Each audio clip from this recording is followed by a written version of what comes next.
네, 사랑 성도님들, 우리는 종종 우리의 연약함을 숨기거나 부끄러워합니다. 그래서 남자들에게 눈물을 보이는 일을 부끄러운 일이라고 그렇게 여겼던 그런 시대가 있죠. 하지만 성경을 보면 성경은 우리의 연약함이 하나님께로 나아가는 기회가 될 수 있다라는 것을 보여주고 있습니다. 오늘 본문을 보면 아모스 선지자는 이스라엘의 연약함을 하나님 앞에 고백하라 라며 그들의 운명을 위해서 또 하나님 앞에 중보하는 그런 모습을 보이고 있습니다. 아모스 선지자가 하나님 앞에 청하건대 사하여 주옵소서, 야곱이 미약하오니 이런 표현을 씁니다. 어떻게 서리이까? 사랑하는 성도님들, 이 기도 속에는 이스라엘의 연약함 그리고 또 하나님의 긍휼이 담겨져 있는 말씀입니다. 그래서 그 연약함 속에서 하나님의 사랑과 은혜가 어떻게 이스라엘 백성들에게 나타나고 또 오늘날 우리에게 나타나는지 우리가 오늘 본문 말씀을 통해서 함께 살펴보도록 하겠습니다. 아모스는 이스라엘을 야곱이라고 불렀습니다. 그리고 그 이스라엘의 연약함을 강조했습니다. 야곱이 미약하오니 어찌 서리이까? 자, 이 고백 속에는 이스라엘의 실체가 담겨져 있습니다. 여러분, 야곱은 단지 민족의 이름이 아니라 이스라엘의 근본적인 연약함의 상징입니다. 야곱은 창세기에서 자신의 힘이 아니라 하나님의 은혜로 살아갈 수밖에 없었던 인물이었습니다. 고생했던 사람이죠. 여러분, 이스라엘 역시 스스로의 힘으로는 존재할 수 없는 그런 민족이었습니다. 야곱의 인생은 이끌림을 받는 그런 인생이었습니다. 자기가 아무리 애를 쓰고 자기 힘으로 무엇을 해보려고 하나 그 일에는 고통뿐이었습니다. 하지만 그 가운데 하나님의 섬세하신 인도하심이 있었고 하나님의 포기하지 않으심이 있었던 것입니다. 그 당시에 이스라엘은 외적으로는 번영했지만 영적으로는 타락해서 하나님의 기준과 멀어져 있었습니다. 그래서 아모스는 이스라엘이 하나님의 심판을 감당할 수 없는 연약한 존재라는 것을 하나님 앞에 무릎 꿇고 고백하는 것입니다. 그리고 그들을 하나님께서 야곱에게 긍휼을 베풀어 주신 것처럼 이스라엘에게 긍휼을 베풀어 달라고 의존하는 모습입니다.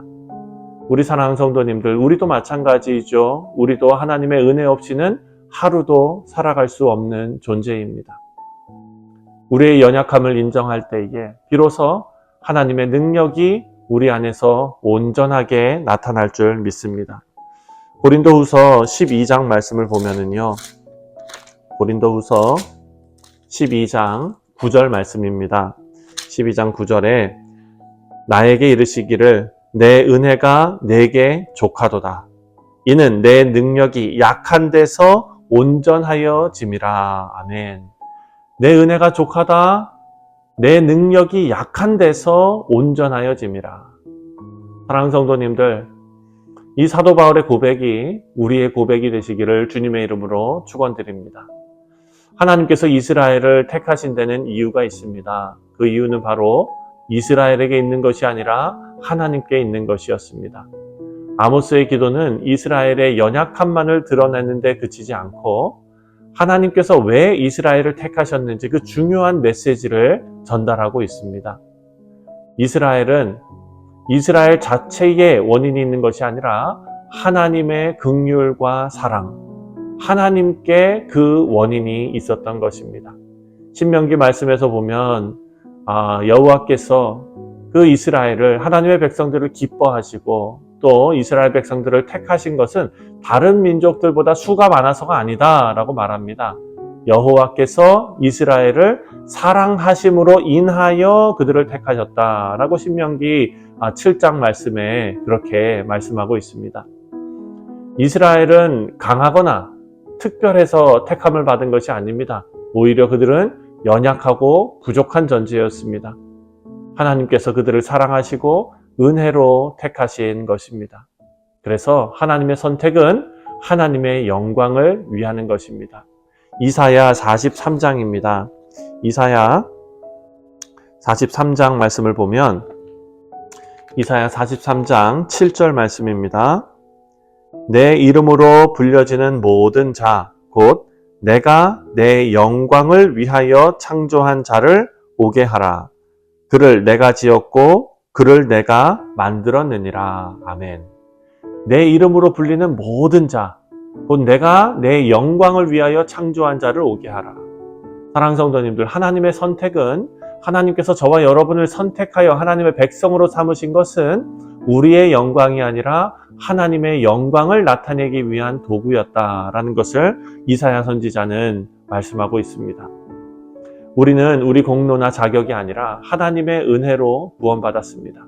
그래서 그 은혜에 감격하여 하나님의 영광을 드러내는 삶을 살아가는 것이 마땅한 우리의 의무인 줄 믿습니다. 또한 우리가 생각해 보아야 할 것은 아모스가 이스라엘의 연약함을 고백하면서 하나님 앞에 긍휼로 간구했는데 주 여호와여 사하소서 이렇게 하나님 앞에 기도합니다.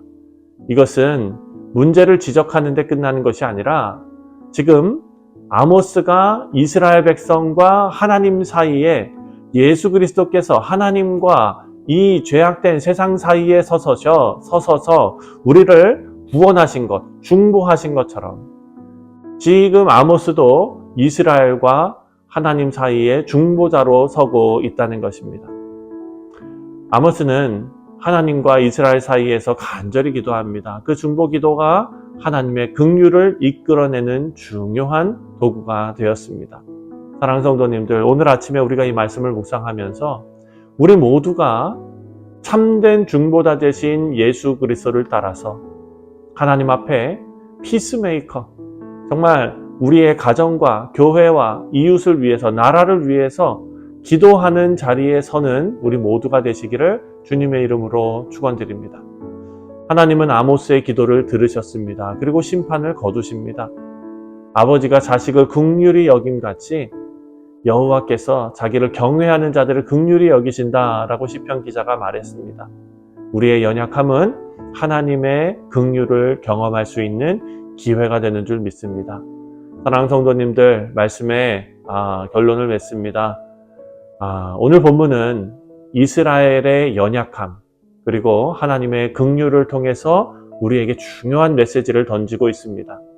아모스가 중보자로서 하나님과 이스라엘 사이에 서서 간절히 기도했던 것처럼, 그리고 그 기도가 하나님의 긍휼을 이끌어냈던 것처럼, 또 하나님은 아모스를 통해 단순히 심판의 메시지를 전하신 것이 아니라 백성들을 위해서 기도하고 긍휼을 간구하는 중보자의 역할을 아모스에게 맡기셨다라는 것입니다. 사랑하는 성도님들, 이것은 우리에게 큰 사명을 주게 됩니다. 이것이 바로 세상에서 우리 성도의 역할입니다. 세상에서 하나님의 기준을 드러내시는 우리 모두가 되시기를 바랍니다. 아모스가 오늘 본문 말씀을 보면 환상을 봅니다.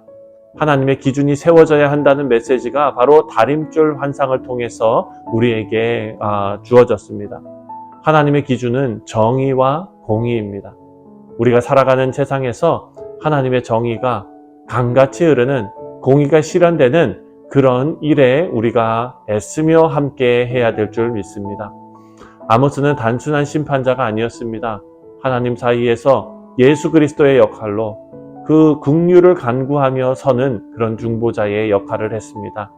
우리 성도님들, 오늘 하루를 살아가시면서 이 세상의 중보자로 부르심 받았다는 것을 꼭 기억하시고, 또한 하나님은 우리의 연약함을 사용하셔서 이 세상에 하나님의 영광을 드러내신다라는 것을 또 기억하시며 오늘 하루 사명을 다해 살아가시는 우리 모두 되시기를 주님의 이름으로 축원드립니다. 기도하겠습니다.